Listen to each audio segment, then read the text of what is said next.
لا الہ الا اللہ پڑھ لا الہ الا اللہ۔ افضل یہ ہے کہ عصر کی نماز کے بعد 2 رکعت نہ پڑھیں، مغرب کے بعد پڑھیں، کیونکہ ایک حدیث مبارک میں منع ہے کہ لا صلاۃ بعد العصر حتی تغرب الشمس۔ گو بعض ائمہ فرماتے ہیں مکے میں اجازت ہے، لیکن ایک حدیث تو مخالف کھڑی ہے نا۔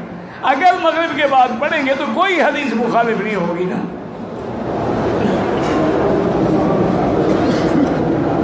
اگر ایک آدمی طائف گیا اور واپسی پہ احرام نہیں باندھا، دم پڑ گئی، یا فوراً چلا جائے اور احرام باندھ کے عمرہ کر دے، دم سے بچ جائے گا۔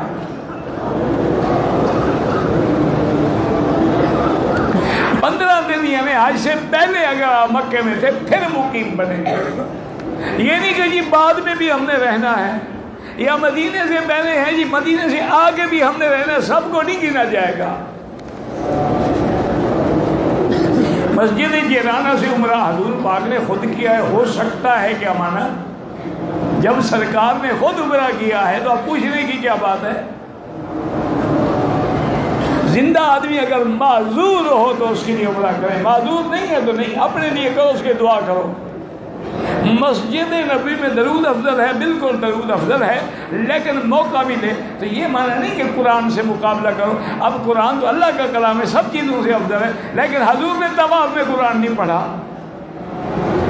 صرف سبحان اللہ الحمدللہ پڑھتے رہے، پھر کیا ہو؟ یعنی قرآن سے افضل ہو گیا ذکر۔ موقع کے اعتبار سے عبادت افضل ہوتی ہے۔ اگر قربانی اور حلق ہو جائے، طواف زیارت اپنا لباس، ہاں اگر آپ نے قربانی ہو گئی، سر مڈا لیا، اب آپ کپڑے پہنے نہ پہنے تمہاری مرضی ہے، لیکن کپڑے پہنے، غسل کریں، خوشبو لگائیں، پھر آگے طواف زیارت کریں۔ عورت کے لیے سجدے میں جتنا زمین کے قریب ہوگی اتنی زیادہ ثواب ہوگا۔ جیسے اس کی گھر میں نماز افضل ہے، کمرے میں افضل ہے، اسی طرح سجدے میں بھی اپنی ٹانگیں نکال کے زمین سے مل جائے، تاکہ وہ اونچی ہو کے اس کا بدن لوگوں کی نظروں میں نہ آئے۔